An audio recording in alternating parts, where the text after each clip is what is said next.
In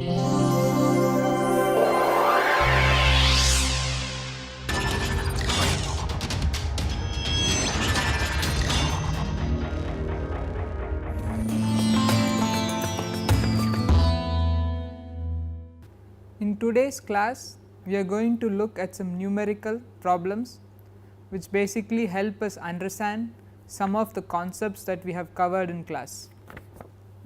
So, in today's assignment,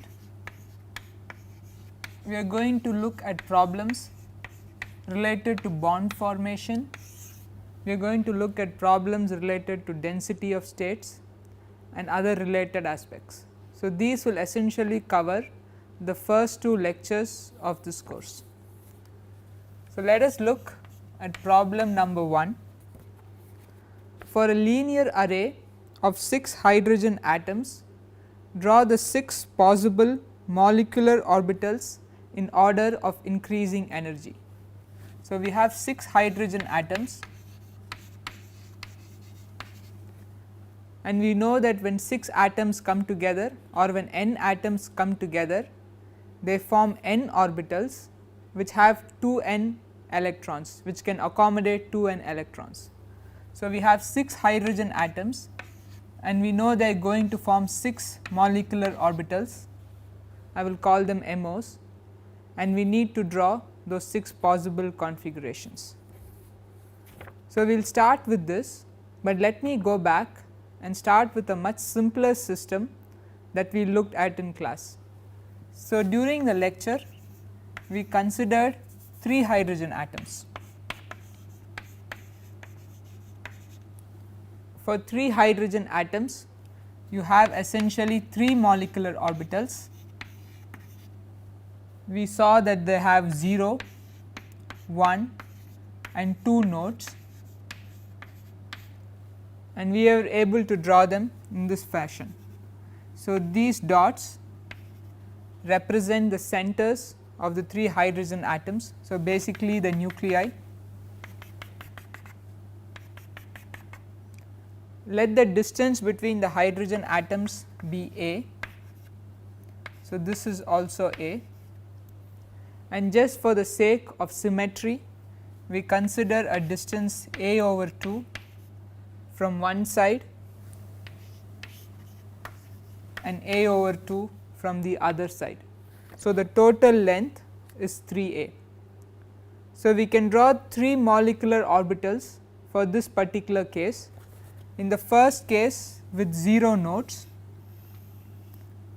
we were able to draw something like this. So, this has 0 nodes. Then the next one with increasing energy would be 1 node.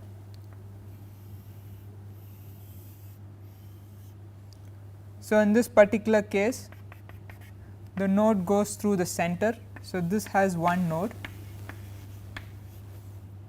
and we can draw something similar with 2 nodes.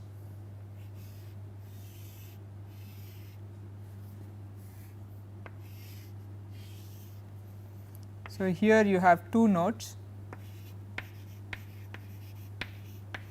and these are the 3 molecular orbitals with increasing energy.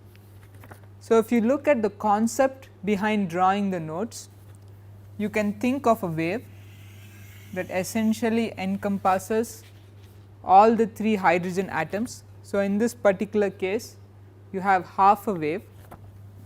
Here you have one full wave. So, you have both the up and the down, and here you have 1.5 waves. So, if lambda be the wavelength of this wave, then in the first case with 0 node,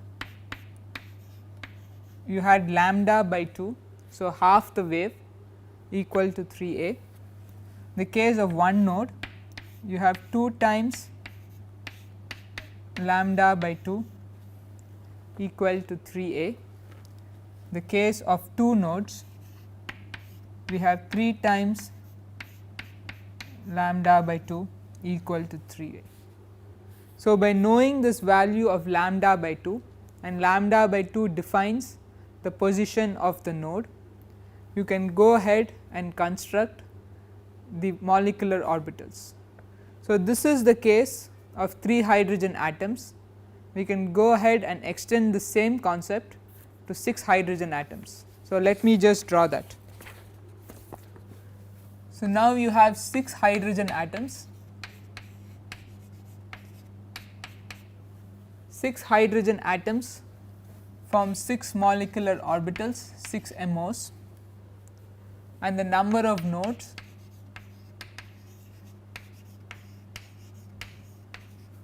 will go from 0, 1, 2, 3, 4 and 5. So, you have 6 of these going from 0 to 5. So, once again let me mark the atoms.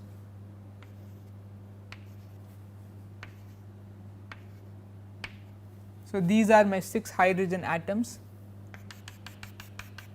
The spacing between them is A and the spacing is uniform throughout. We will also extend A over 2 on one side and A over 2 on the other side.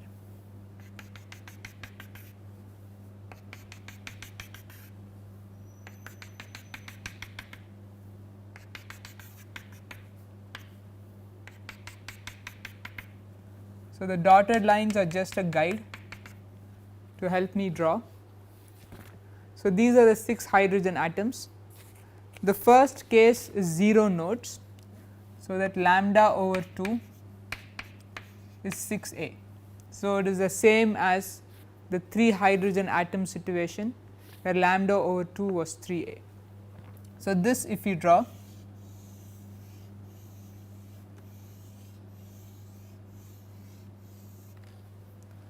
so we have the 6 atomic orbitals mixing to form one molecular orbital which has 0 nodes.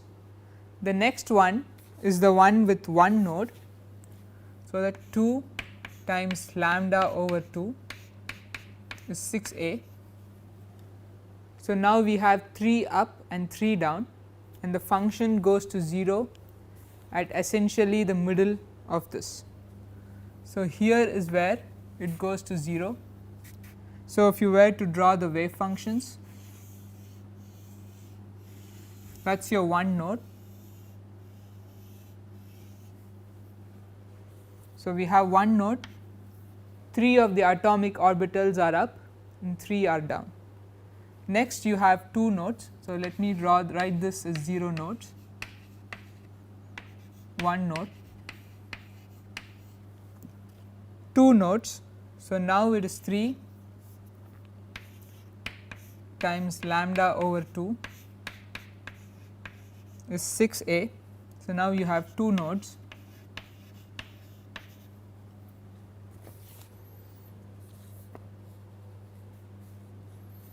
So, the nodes are located here and then here, and then we can draw the wave functions.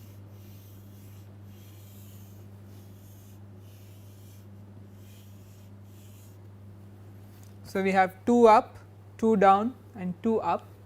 So, that overall we have 2 nodes. So, let me just extend this down.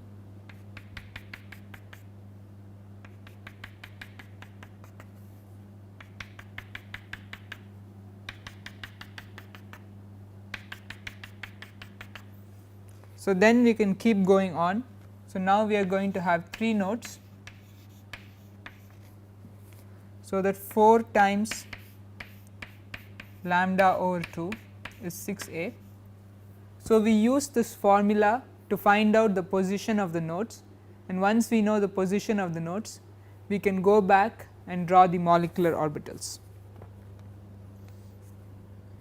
So, here you have one node here and the next node comes in between and the next node here.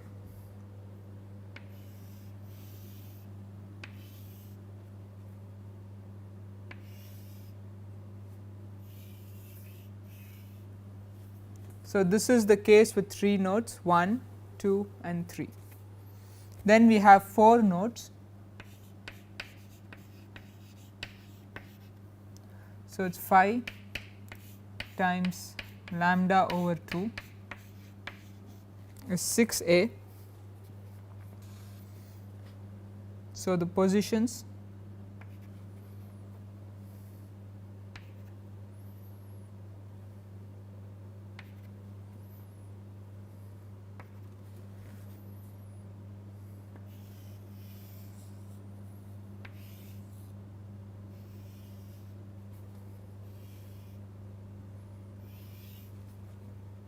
so this is slightly more complicated to draw, but once you have the nodal positions you can draw it. And then the last with 5 nodes, that is the trivial. So, 6 times lambda over 2 is 6a.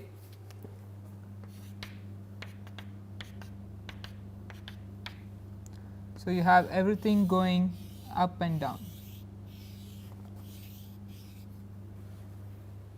So, the case of 6 hydrogen atoms, these are your 6 molecular orbitals and they go in the order of increasing energy.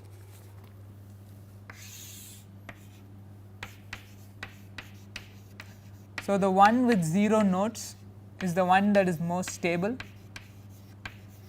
and then as we go down we essentially increase in energy. So, this answers the first part of the question. So, draw the 6 possible molecular orbitals, and we also see that the energy increases with the number of nodes.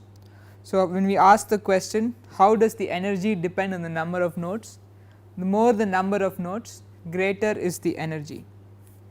We also want to plot a qualitative energy versus bond length curve for this system. So, that we have already seen in class. We can draw these energy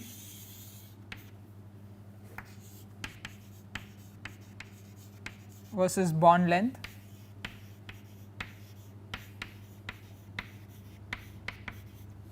If we had only 2 hydrogen atoms, you will have 2 curves, one corresponding to bonding, one corresponding to anti-bonding. If you have 3 hydrogen atoms, you will have 3 curves, and now we have 6 hydrogen atoms, we will essentially have 6 curves. So, at infinity you have the energy level corresponding to the hydrogen atom. There is a particular position at which the energy is minimum. This is the equilibrium distance. So, we can plot energy versus bond length. So, the lowest energy is the one with 0 nodes. So, this will be the one with 0 nodes. The highest energy will be the one with 6 nodes. So, this one will be the one with 6 nodes, with 5 nodes. So, the one with the last one, and everything else will come in between. So, 1 node and then 2 nodes, 3, 4 and 5. So, we essentially have 6 curves and they go again in order of increasing energy. So, we then need to fill this system with the appropriate level and position of the electrons. So, if you have 6 hydrogen atoms, each hydrogen atom can provide 1 electron.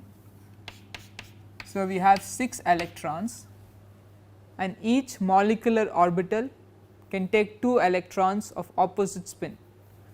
So, this means you will fill 3 molecular orbitals.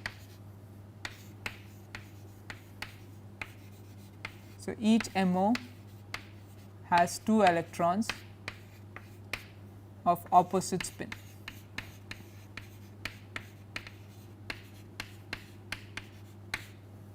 So, these electrons we can put.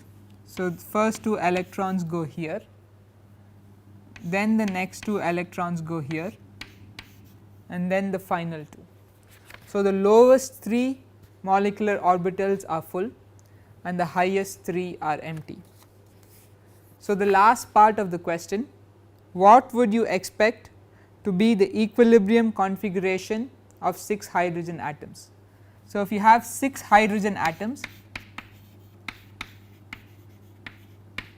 in reality 2 hydrogen atoms come together to form a hydrogen molecule. So, if you have 6 hydrogen atoms, the equilibrium configuration is essentially 3 hydrogen molecules.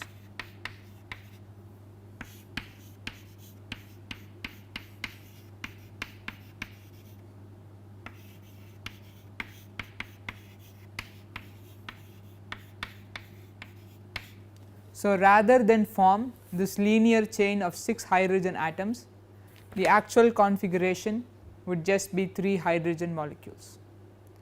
So, let us now go to the next question.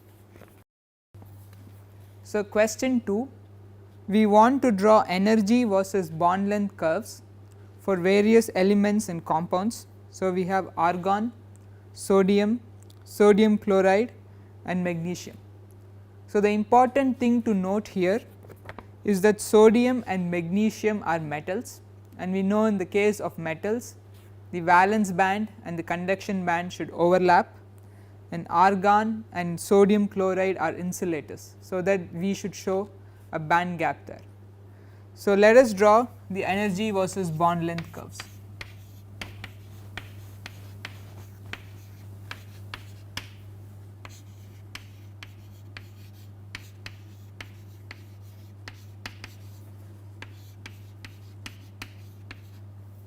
So, let us first start with argon.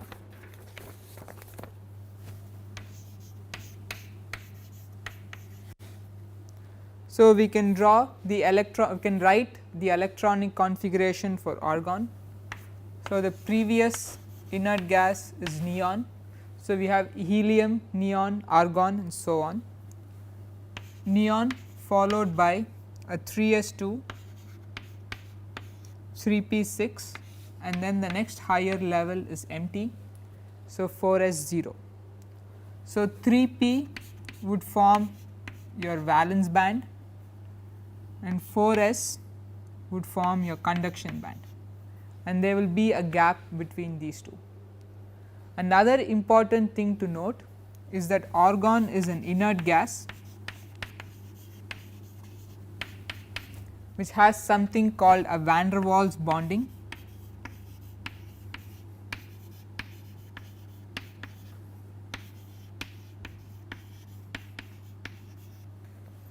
We did not talk too much about van der Waals bonding in class, but the important thing to note here is that the overlap is very small, which means the energy bonds or the energy bands are all very small.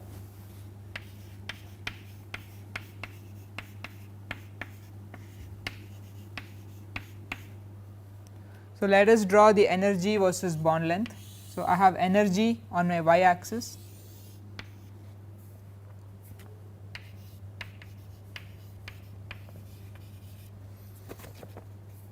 and then I have bond length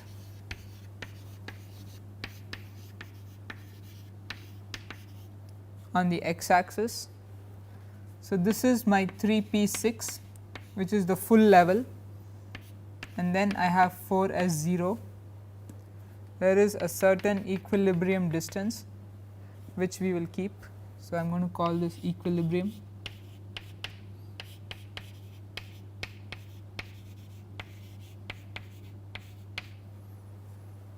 So, we again have to show that there is some overlap, but the overlap is very small. So, this is a full level. So, I will just mark it full, but you can see that the overlap here is really small, and then you have a 4s level which is empty. So, this is full, this is empty, and there is a band gap, making this an insulator. So, the next element the next material we will look at is sodium chloride.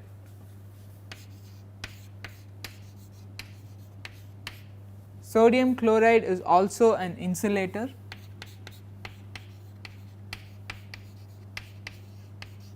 but it is a case of an ionic bond. So, you have an ionic bond between Na plus and Cl minus. So, instead of writing the electronic configuration of the atoms, we need the electronic configuration of the ions. So, Na plus has the electronic configuration of neon 3s0, Cl minus has the electronic configuration of neon 3s2 and 3p6. So, this is your full level, which is 3p6, this is the empty level, and there is a gap between those two which forms your band gap. So, we can draw again energy versus bond length.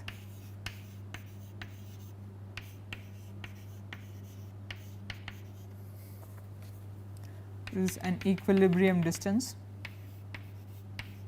So, I will just say equi to mean equilibrium distance.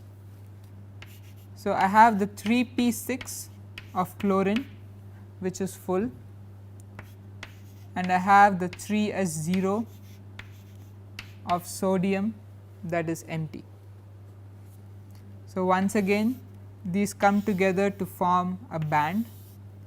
So, this is a band that is full because the chlorine level is full. In the case of sodium, so let me just redraw this a bit. In the case of sodium, so this is my 3s0 of sodium. You have a band that is empty, and once again you have a band gap.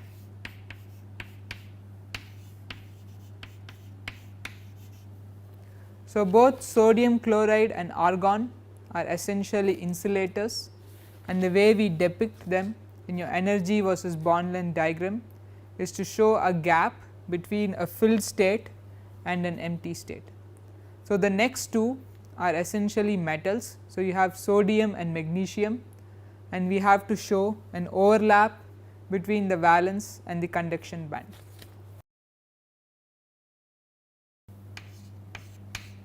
So, in C we will look at sodium. So, now we have sodium, that is a metal. So, its electronic configuration is neon 3s1. So, we have S1. So, we have a band that is half full. So, the easiest way to depict this is to have your energy E versus bond length.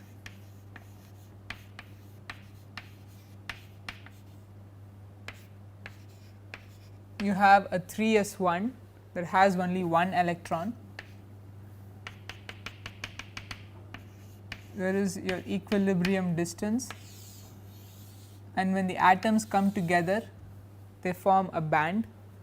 So, let me just slightly modify this.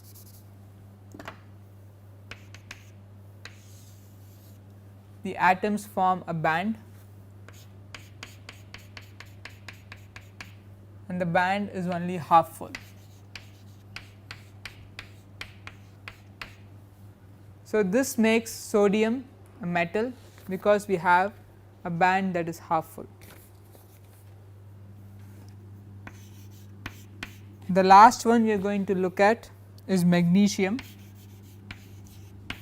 Magnesium is also a metal, but it has the configuration neon 3s2. So, S2 is essentially a full band. So, to make sure that it is a metal, to show the overlap between the valence and the conduction band, we consider the next level 3p0, and we say that there is a mixing between the S and the P. So, this again we can show in energy versus bond length.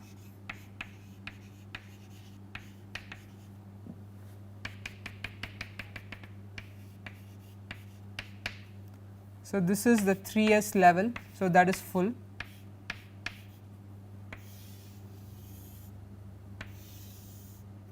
Now, you have a 3p0 that is empty, and this overlaps with the 3s. So, now you have a full band, and that is only half full. So, we have overlap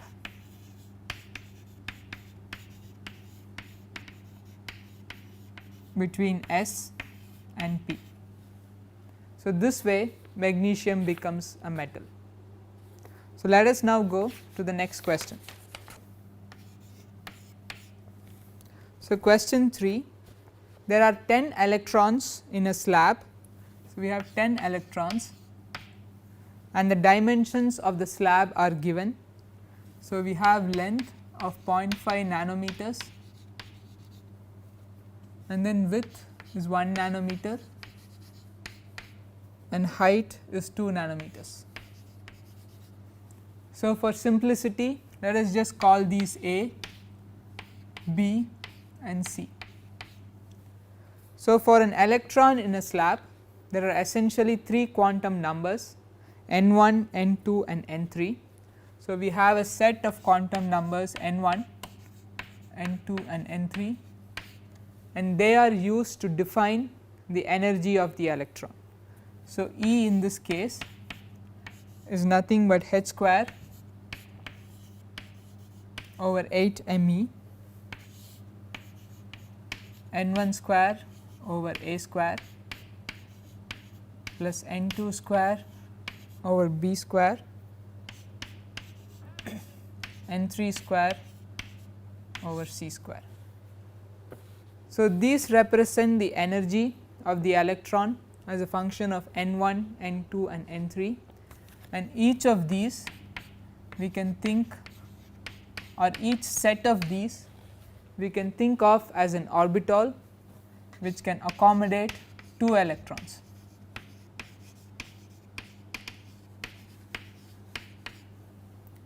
So, if we have 10 electrons in a slab, we essentially have 5 orbitals which can each take 2 electrons. So, that all the 10 electrons are filled, and these orbitals go in order of increasing energy. So, we have 5 orbitals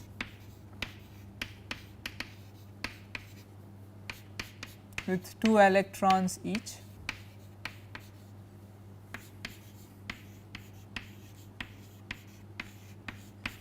in order of increasing E. So, we need to find 5 sets of n1, n2 and n3 which are all go in the order of increasing energy. An important thing is n1, n2 and n3 are all integers and they all should be greater than 0.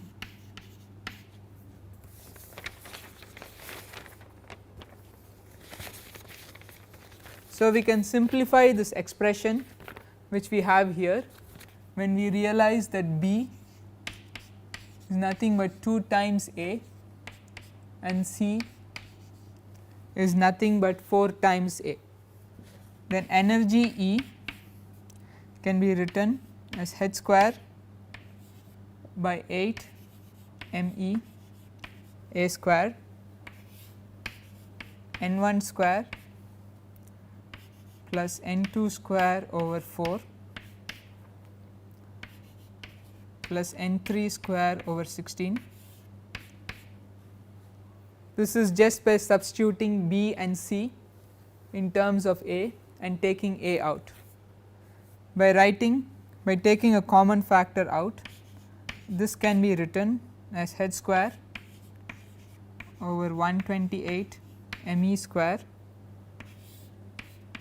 16 n1 square plus 4 n2 square plus N3 square. So, the first term here is essentially a constant,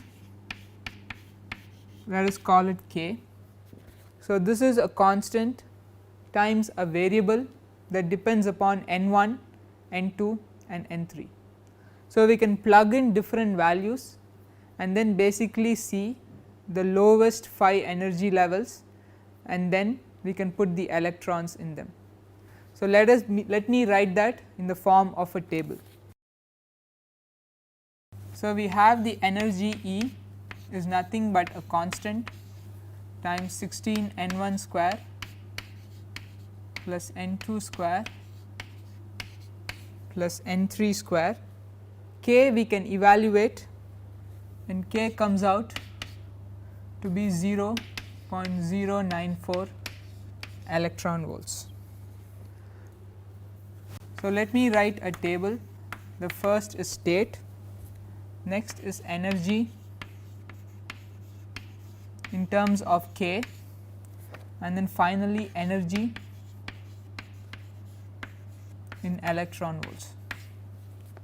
So, we said that n1, n2 and n3 should all be integers and they should all be greater than 0. So, 0 is not an acceptable number. So, the lowest energy state is typically 1 1 1. So, n1, n2 and n3 are all ones. In that particular case, this expression, so this should be 4 n2 square, sorry. So, 16 plus 4 plus n3 square. So, if it is all 1 1 1, this expression is essentially 21 and the energy is 1.974. So, this is your lowest energy level. The next energy level, so one of these numbers must become 2 because they can only be integer numbers. So, if you put 2 in the first case for n1, we find that the energy is actually multiplied by 16. So, the next energy state would be 1, 1 and 2, that gives you a number 24 and the energy is 2.256. Then we have 1 1 3, again it is just a question of plugging the numbers and checking the math, 7 2 6. Then we have 1 2 1, that is 33, it's 3.102, and then actually we find that we have two states 1 2 2 and 1 1 4, both have the same energy. So, the number is 36 and the energy is 3.384. So, these states are called degenerate states because you have two sets of quantum numbers which have the same energy. So, now we have our 5 orbitals. So, if we fill in, this gets 2 electrons, this gets 2, this gets 2 and this gets 2. So, we have 8 electrons and both of them have the same energy. So, each gets 1 electron. So, if you look at the first part of the question, we have to assign the quantum numbers to the electrons. The quantum numbers are your numbers n1, n2 and n3. So, they have all been assigned. We want to deduce EF from this energy distribution. So, the next thing we want to find is EF. EF is the Fermi energy,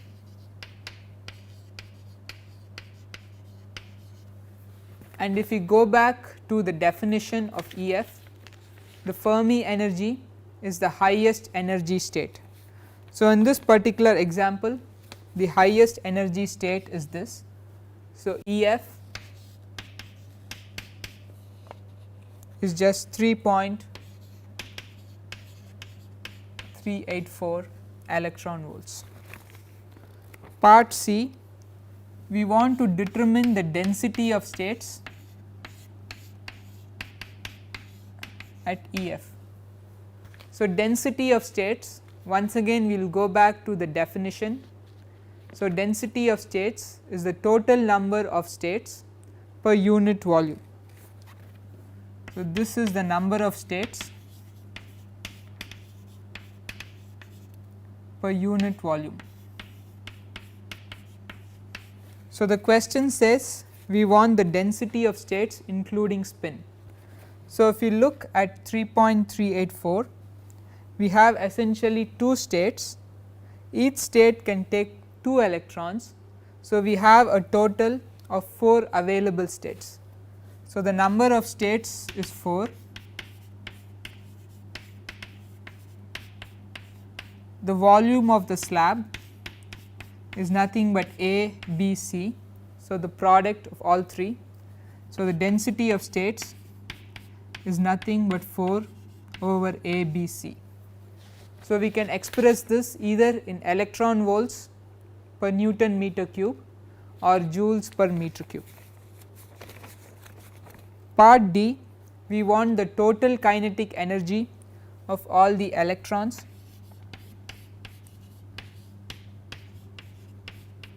So, the total kinetic energy is nothing but the sum of all these energy values. So, you just add all these numbers. The average kinetic energy is nothing but the total divided by 10. So, the idea is even if you have a discrete system with a specific number of electrons instead of a solid where we have 10 to the 23 electrons, we can still define terms like a Fermi energy or a density of states. Let us now go to problem 4.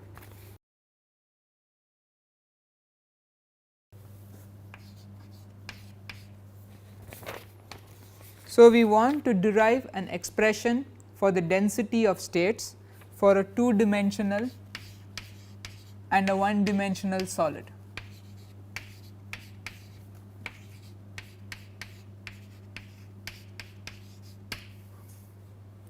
And you want to compare this with the derivation for a 3D solid. So, we have looked at how to derive for a 3-dimensional solid in class. So, let me refresh that briefly and then we will come back to how we do this for a 2D and a 1D solid. So, in the case of a 3-dimensional solid, we once again define 3 quantum numbers nx, ny and nz, and just like a particle in a box which we just saw in the previous problem, we were able to write an expression for the energy which is nothing but h square over 8 m L square nx square plus ny square plus nz square. This is nothing but h square n square over 8 m L square. So, if you look at it, the total number of states for a given value of n is essentially a sphere, but we only consider the first quadrant of the sphere, because all the values of n should be positive, that is they should be greater than 0. So, if you want to write the total number of states, so s orbital of n, so the total number of states with energy less than n is nothing but the volume of the sphere and only considering the first quadrant, so 1 over 8. If we also include spin, each state can essentially take 2 electrons of opposite spin. So, S of n including spin is nothing but 1 over 3 pi n cube. So, we can write n in terms of energy. So, if we use this equation, n is nothing but 8 ml square over h square times E whole to the square root. So, S of n we can write in terms of energy by just substituting the value of n here. So, S of n 3 pi 8 ml square over h square energy whole to the 3 over 2. So, this represents the total number of states in terms of the energy. If you want to know the total number of states per unit volume, you divide this by L cube, which will essentially cancel this expression L square. So, you are left with this. If you want to find the density of states, then the density of states G of E is nothing but ds over dE. So, we differentiate this with respect to energy, and the final expression which we write is 8 pi square root of 2 me over h square whole power 3 over 2 square root of E. So, this is the derivation for a 3D solid. So, we can now modify this to apply to a 2D and a 1D solid. For a 2D solid, we can once again write energy E as h square n square over 8 ml square, but now instead of 3 quantum numbers you only have 2, nx square plus ny square. So, instead of a sphere you will essentially have only a circle, nx and ny, and we will once again consider only the first quadrant of the circle. So, the total number of states whose energy is less than that of n is again the area of the circle. So, in 3D it was the volume of the sphere, now it is the area of the circle pi n square and only the first quadrant. So, 1/4, so it is 1/4 pi n square. If we take account spin, so this is 2 times s orbital of n. So, this is pi n square over 2. So, n square we can once again substitute in terms of energy. So, S of E we can write the expression is 4 pi ml square over h square times E. If you want to do this per unit volume, the L square term goes off, and to find the density of states we differentiate S with respect to E, so that this is just a constant. So, 4 pi m over h square. So, for a 3D solid we found that the density of states increases with energy, it goes as the square root of E. For a 2D solid the density of states is essentially just a constant. For a 1D solid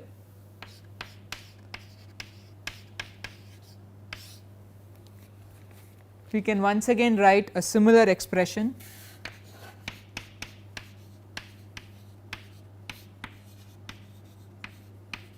but there is only one n. So, it is only nx. In that particular case s orbital is nothing but n. If you take spin into account, s of n is 2n. We can substitute the value of n using this expression. We will go through the same math. The final answer is the density of states is square root of 8 m over h square 1 over root E. So, for a 1D solid, the density of states actually goes down with increase in energy. So, let us now look at the last problem.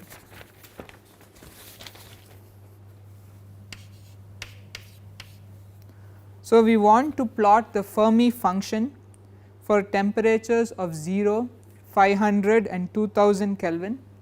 It is a semi qualitative plot and we want to do this on the same plot. So, the Fermi function, if you remember, f of E is nothing but 1 over 1 plus exponential E minus E f over k T. So, when the energy is less than E f, the probability is 1. When the energy is more than E f at 0 Kelvin, probability is 0, and at E equal to E f, probability is half. So, f of E was this temperature,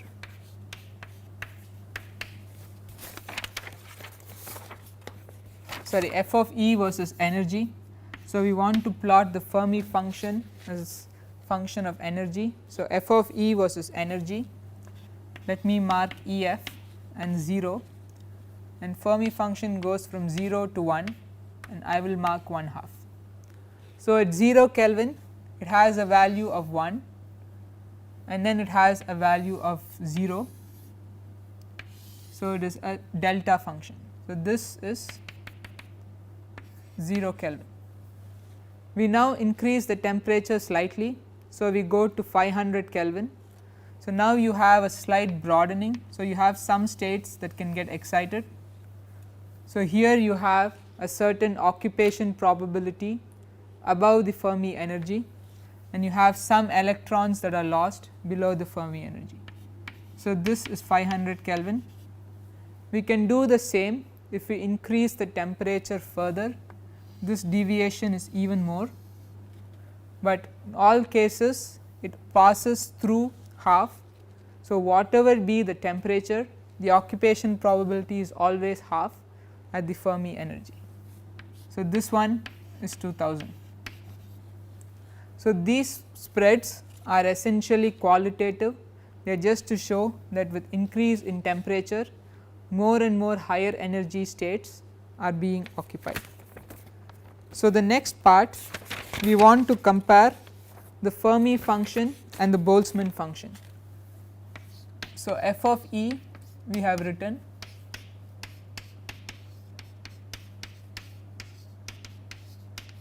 E f over k T. The Boltzmann function is just exponential minus E over E f over k T. So, when E minus E f is 3 k T, we can substitute and the numbers are 3 minus 3 k T, the Fermi function is 0.047, the Boltzmann function is 0.049. So, they are close, but there is a small deviation. For 15 k T, the Fermi function is 3.06 times 10 to the minus 7 and the Boltzmann function is also 3.06 times 10 to the minus 7. So, farther the deviation from the Fermi energy. So, if you want to look at it, 15 k T at room temperature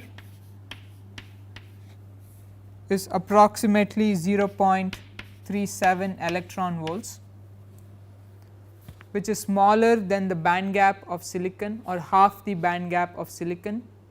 So, in the case of solids, the Boltzmann function is a good enough approximation of the Fermi function.